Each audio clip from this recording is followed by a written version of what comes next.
Pick your class and earn your battle points. Because it's time for the Star Wars Battlefront podcast.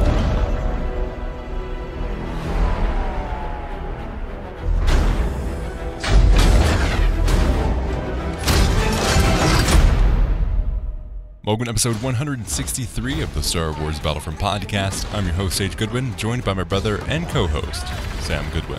Hello there. In this episode, we're going over where are those Droidekas, the new community transmission, and all the news that we got over E3 and EA Play. Let's get started. Where are those Droidekas, Sam? Apparently coming to Battlefront 2. Yes. The next update, man. We're getting freaking Droidekas. Got completely disillusioned here with their post here. Our expectations were so low. Because they did that to us, Sage. EA did that to us. It's their fault. They've been crippling people for however long they've been alive. Yes, we underestimated what was coming in this patch. For good reason, though. They just mentioned it offhandedly. Oh yeah, we're gonna have some things that aren't announced in the next update, which is good on them. And I was hopefully speculating. Last episode, I was like, I hope we do get something really big, but I was very highly doubting that. You were totally like, no, we're not getting. I just expected maybe I was, best case scenario, hoping for some cool skins, but no, we're actually getting Droidekas. A lot of new things added, surprisingly. Yes, what I like to see in Battlefront 2. I was completely blown away when they said, "Oh yeah, Droidekas." What in the world? Droidekas are coming to Star Wars Battlefront 2. I love how last episode we were all, yeah, we did. I can't see this being like a super huge thing. My expectations are just going to be skins. Like that's what I think is going to happen. I will say that I did want some reinforcements. So I was on the right track, but I did not commit, so that does not count. Yeah, and I would have just assumed that they would have announced or even kind of teased something like this, because it is a pretty big deal adding this new reinforcement. Mm-hmm. A lot of new mechanics coming in the game. Especially after saying, hey, those aren't Droidekas. But they kept it so secret, like no leaks or anything whatsoever. So good on them, though. It's pretty crazy. So let's get into this. Let's get into the community transmission here. Incoming transmission. It was around this time last year when we first announced that Star Wars Battlefront 2 would be heading into the Clone Wars.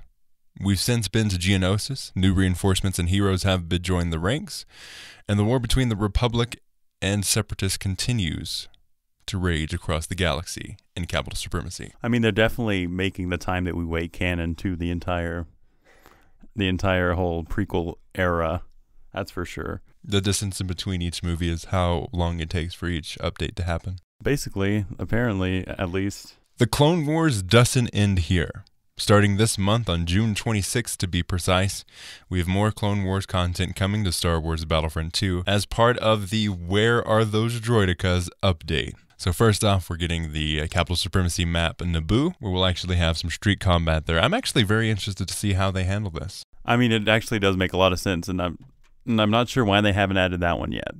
Because Naboo was kind of the first big map we got in Battlefront 2. It was the first one we got shown off. Yeah, that was what the beta was in and all the alpha was in. So it's nice to see them pay respect to the OG map there. When you deploy onto Naboo, you will notice that it is set at dusk. The embered sky adds a greater layer of atmosphere to the city. Alongside the dusk setting, you'll notice that the city streets are showing signs of previously fought battles and skirmishes. Romantic ambiance meets war-torn streets.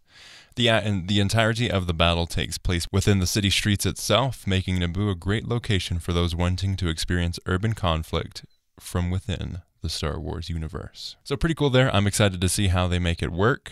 That map's more of a linear map, so I'm interested to see how they make that work in Capital Supremacy. Yeah, definitely. And I don't know, it definitely seems like a larger map, but it probably equates to what they're trying to put out. Definitely interested to see where they're going to put those command posts. That's always a cool thing to look forward to. Next, the Droideka. If there's one reinforcement that we know is high on our community's wish list, it's the Droideka. Of course, we have a bit of history with these, and while we won't focus on the past, let's just say that your passion and enthusiasm for these rollies was not missed. You know that one image? That's not actually a Droideka, that's just battle scraps in the background. Yeah, in one of those teaser images we got, there seemed to be Droidekas in the background, and they had to, backtrack themselves and say, we're not actually adding Droidekas. They are now. One of the most feared droids finally joins the Separatist army, wielding twin blasters and personal deflector shield generators, making them a formidable foe for anyone that faces off against them in combat. Destructive weaponry and a powerful shield aren't their only characteristics, as their ability to transform and swiftly relocate has become synonymous with them. Their primary weapon is the twin blaster cannons, short-range heavy weapons that deal significant damage to those unfortunate enough to find themselves caught in their crossfire. The Droideka can maintain full control of the blasters regardless of whether they're stationary or if they are advancing upon their target. Don't let them get near. Ability 1 is the wheel form. The Droidekas fold its cannons and legs into a chassis and becomes able to traverse the battlefront at breakneck speeds. The wheel form can be activated both with the ability button and by pressing the sprint button, which also further increases its movement speed while in wheel form. Additionally, the Droideka can exit ball mode by either pressing the ability button, activating the energy shield button, or by holding down fire. Ability 2, Overload. Sharing ability with its fellow enforcers, the Droideka can overload its primary blasters. The cannons are instantly cooled, and for a period of time, the Droidekas can fire its blaster cannons with an increased rate of fire. Ability number 3, the Energy Shield. The shield acts as a secondary health pool for the Droideka. That is the first combatant that can shoot out from it. The shield goes into cooldown if it's destroyed or if it's manually toggled off. Deploying the energy shield while in wheel form will automatically trigger the transformation into destroyer mode before the shield activates, and vice versa, the shield automatically toggles off when going into wheel form. Rolling onto the Battlefront on June 26th. I guess that's kind of the basic abilities of original Battlefront 2. Mm-hmm. So that's really cool. And my question is, are lightsabers going to be able to pierce the energy shield? Or are they going to have to beat out the energy pool, the health pool they have? Possibly. I think because I know going against the heavy's shield, lightsabers go through it, and that's relatively the same material. I would think. I mean, just me thinking, I would assume that it goes through, but who knows? Because they seem to be overpowered, and they need to have that kind of kryptonite to them. I do know they have confirmed that the Droidekas will not have a ragdoll animation, but they will just be pushed back and damaged. Huh. I'm just disappointed they didn't add the Gungans as the alternate reinforcement. Kind of like lobbing grenades at those suckers. That would be so awesome. Especially since it works with the theme. Naboo is going to be added to Capital Supremacy.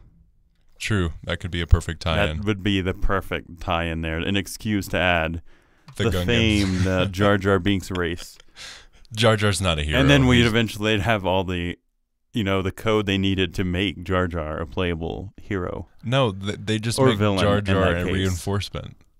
Just Jar Jar. Yep, just Jar Jar. So they're just going to be like 7 Jar Jars on the battlefront. Yep. Lobbing grenades everywhere. Mm-hmm. Well, obviously. I mean, he's mastered the Force in a way that can make him multiply. That means he'd be on the enemy side. Depends on what stage of the Force. I mean, honestly, we could just remove the Droidekas and then, with this mentality, just throw in the Senate version of. You just have Jar Jar there. You have evil Jar Jar on one side, and then you have good Jar Jar on the other side. What just a hood over his head is literally the only determining factor. That's called balance, right there. Oh yeah. Obviously, I want. Who can counteract Jar Jar? And then, just set up for adding the Senate Palpatine skin as well. It all ties in. That would have been a cool... Man, there's so many cool Naboo-themed things they can add. Just saying. Because the entire first movie is based on Naboo, so... Jaboo. So, let's get into that. We are not getting Gungans or Jar Jar Binks as the Rebel or Republic reinforcement. We are getting the TX-130, which was actually in the original Battlefronts. Which is not an adequate substitute. Let's just get that straight. Not to be outshined by the Separatists, the Galactic Republic will also be receiving a new reinforcement in the form of the TX-130 Saber-class fighting tank. The TX-130 will provide the Galactic Republic with an with an armored fighting vehicle that is both quick and defensive. The speed allows the TX-130 to enter into battle, deal damage, and then make its escape. A great balance between agility and power. Its primary weapon are the laser cannons. A pair of heavy laser cannons sit upon the TX and act as its primary weapon system. Despite having a fixed firing line, the versatile nature of the tank means that it can quickly maneuver to ensure enemies are within its line of sight. This is definitely an interesting counterpart to add. A vehicle rather than, just the reinforcements we're used to as a character. I don't know. I guess they might still be, doing the rock, paper, scissors mechanic, and this could be just another way to enlist that, but interesting. We haven't really seen another vehicle that really, catches your eye like this one, so that'll be cool. The last new vehicle that we got were the ski speeders in the Last Jedi update. Actually, the last vehicles we got were with Geonosis. In the crate map, yeah. Those were cool. Yeah, man. Definitely lacking on the vehicle aspect of this game. So its first ability is called Laser Barrage. The Laser Barrage ability on the TX fires a short laser cannon barrage of continuous fire. The ability is the perfect counter for when you encounter multiple small and fast-moving targets, such as enemy droids or speeders. Once automatic firing sequence is complete, Laser Barrage will go into a recharge state until it's ready to be fired again. Ability 2, Rockets. Rockets fire in an alternate fashion from pods on each side of the TX-130. The rockets are dumb firing, meaning they do not lock onto enemies and fire in the direction you aim them, like the AATs. When firing rockets, you have the ability to fire them one at a time, or you can charge them up. When charged by holding the fire button, the TX-130 will unleash all of the rockets in quick momentum. And then finally, charge mode. Activating this ability will toggle the primary fire into charge mode. While in charge mode, the TX will gain the ability to charge up a massive charge bolt that fires simultaneously from both left and right turrets, at the expense of some maneuverability. Charge mode has a duration of 20 seconds, but can be cancelled sooner if desired. Definitely not as hype on the Republic side there. No. I had forgotten that this actual tank was in the original Battlefronts. Definitely hard to keep track of those random numbers and letters. Good old Texas 130. Yeah, I'm definitely more hyped about the Droidekas. I mean, they could have just added the Droidekas and I would have been happy. Honestly, that's all I'm seeing right now is the Droidekas. So got them Droideka love Droideka glasses. Tunnel vision. Oh, you can see how them sexy those sexy Droidekas. Blue shields. Definitely, I'm so looking forward to seeing how this adds up in Battlefront, because this is a new mechanic we're seeing. Yeah. Might be game-breaking at the first part before they get a patch out, but I'm definitely going to anticipate they're going to be broken, because the ninja type reinforcements they add. The Infiltrator. The name escapes me. There we go. The Infiltrator. Those are broken, and they were broken when they were released and still broken. So definitely all the reinforcements on the villain side are getting a lot of love. Always. The next addition to this update is a new skin for Anakin. The General Skywalker appearance will be added to the game. So this is the appearance that we see in the Clone Wars, where he's got the little very Darth Vader-esque pauldron set up on his shoulders, and then more of a regular Jedi robe on the lower section. So what you see in the Clone Wars, but with more of a Revenge of the Sith style hair. Yeah, they kind of had to do it because we already have the Obi-Wan Clone Wars, so this works. I'm just surprised how long it took them to add this. This should have been the alternate skin to begin with, rather than the robed Anakin. Yeah, because now we just really wasted a skin slot that they're gonna miss out on someone else. Another thing that they are adding are some new skins for the troopers. 2 legions that use camo most notably were the 212th Attack Battalion and the 41st Elite Corps, specifically the Recon and Scout regiments for both these legions respectively. So we're getting both of those as a camouflage trooper for the game.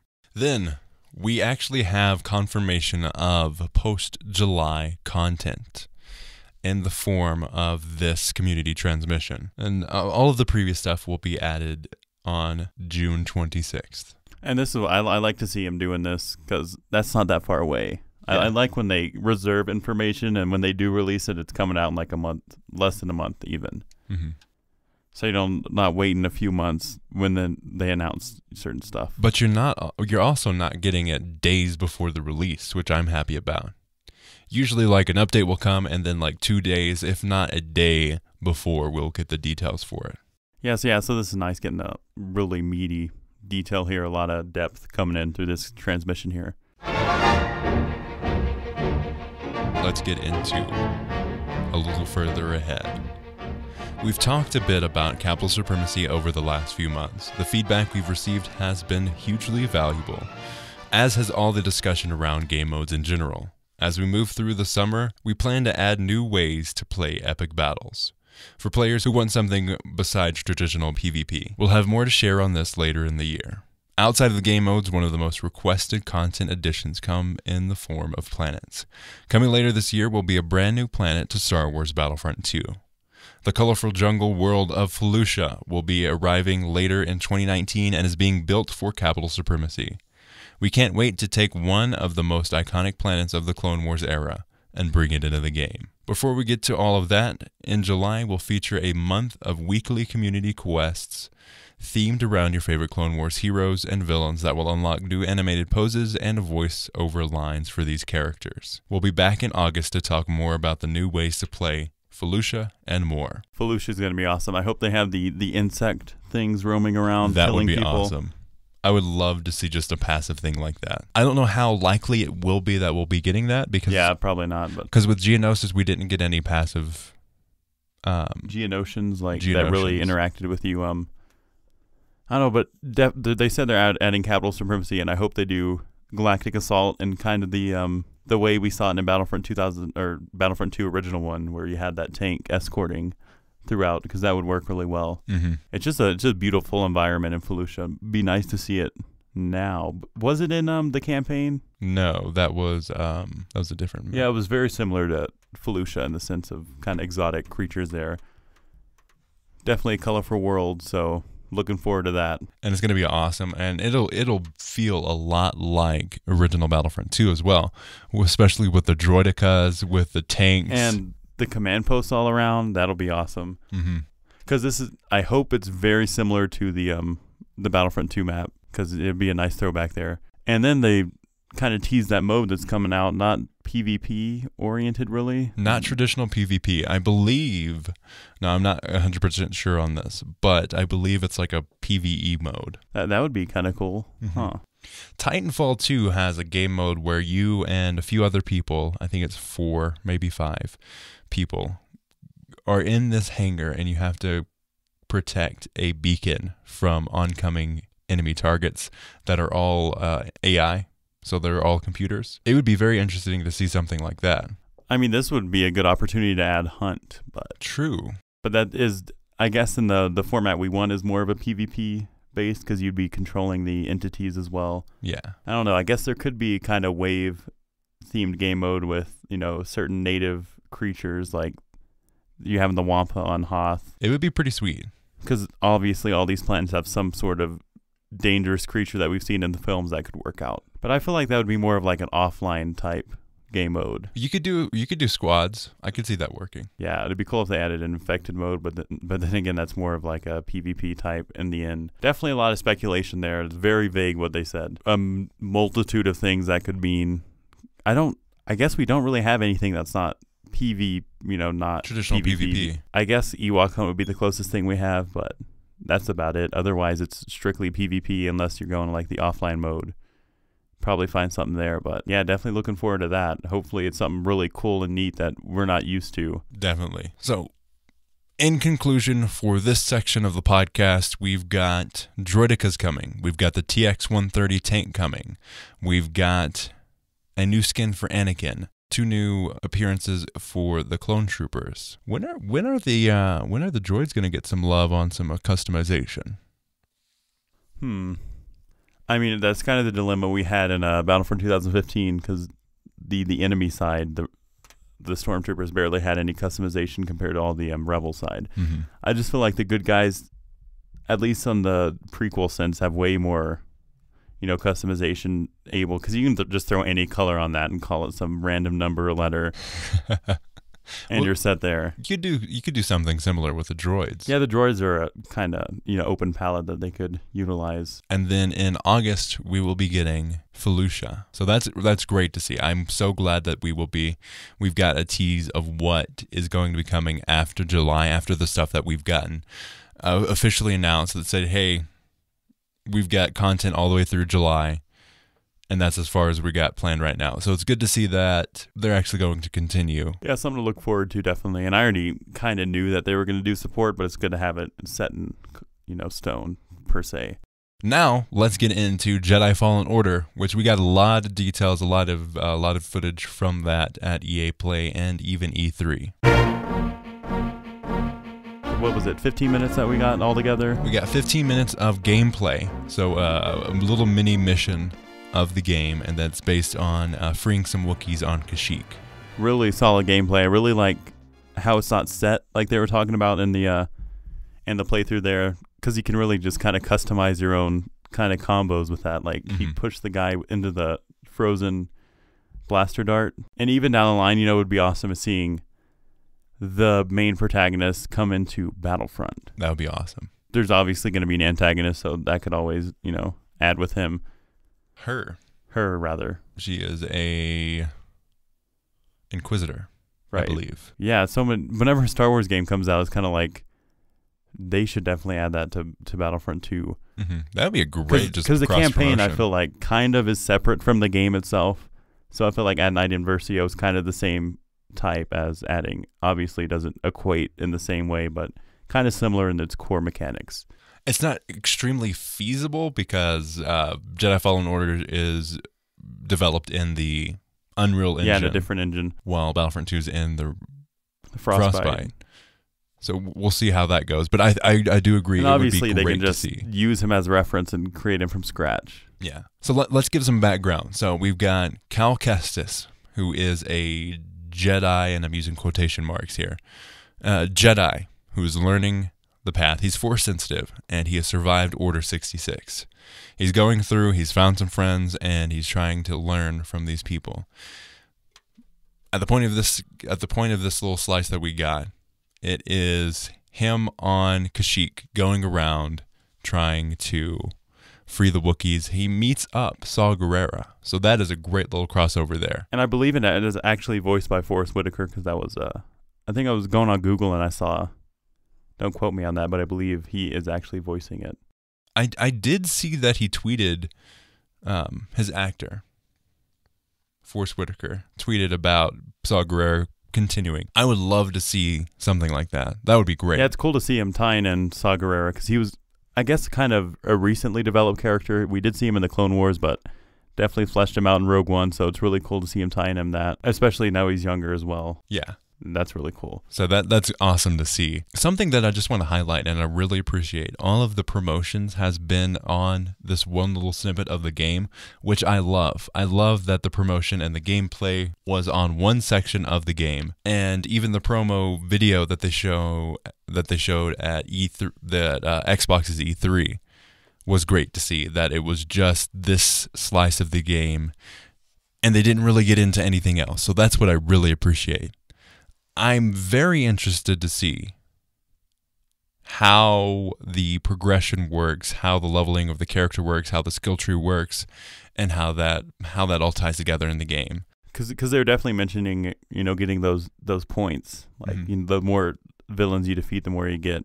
They didn't really show how that, really affects the game. So interested to see how that works. Getting a lot of Star Wars The Force Unleashed vibes from it. Definitely. It's the second one, at least. I'm getting Star Wars The Force Unleashed vibes and some Metroid vibes, as well as some kind of like Dark Souls type games, which is actually what they drew inspiration from, was games like Metroid, the Metroidvania kind of style, and then some Dark Souls with kind of the difficulties. And the gameplay that we did see was at a lower difficulty, and there will be different difficulty options. If you want to play just straight story, play it like a movie, like that you're just playing the character, you can do that and make it super easy. Or they've said you can make it extremely difficult, where you're fighting every single time and actually feels like you're close to death.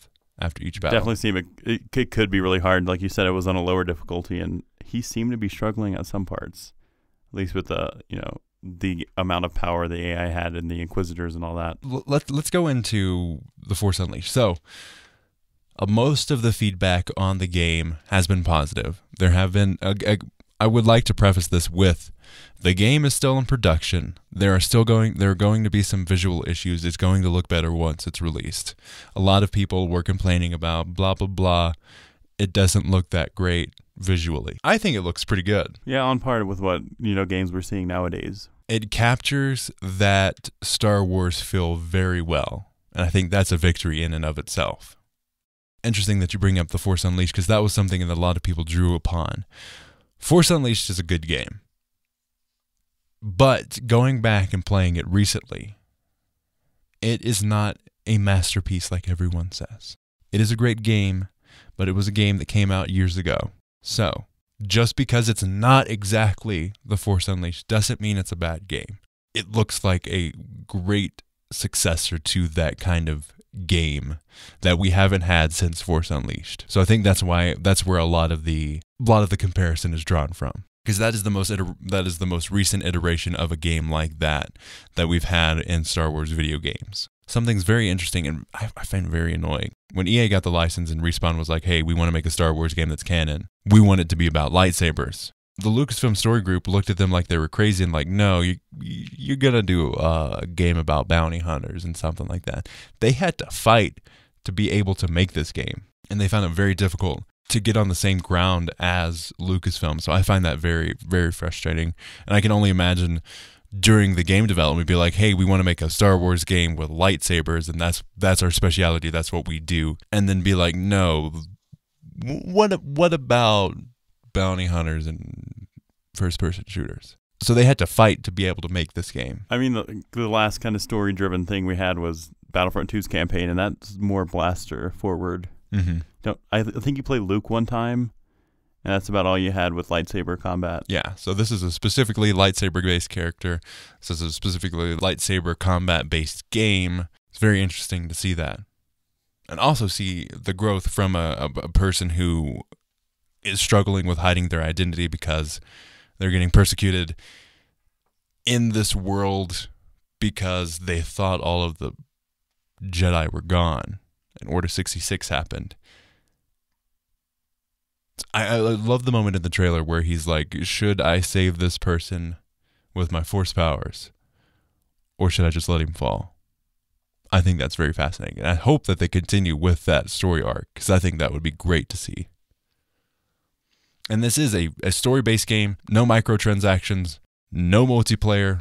It is straight lightsaber-based combat, story-based game, which I am so happy to see. One thing before, we don't have enough time for this episode, but next episode we'll be going into, friend of the podcast, Daniel Schilling, sent us a great email on Arcade and his thoughts on that. We'll be breaking down Arcade next episode, so stay tuned for that.